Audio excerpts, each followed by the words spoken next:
A actuación acometida polo Concello permitiu a retirada de eucaliptos nunha franxa de aproximadamente 500 metros.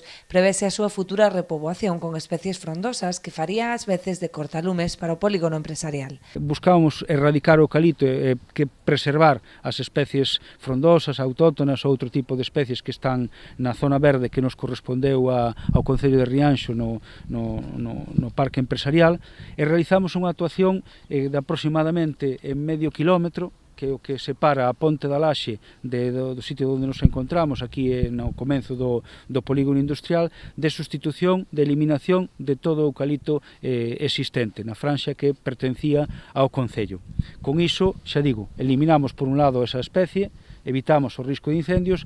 Este pequeno corredor virase conectar co roteiro fluvial do río Té, co fin de recuperar este espazo para o uso público de todos os veciños.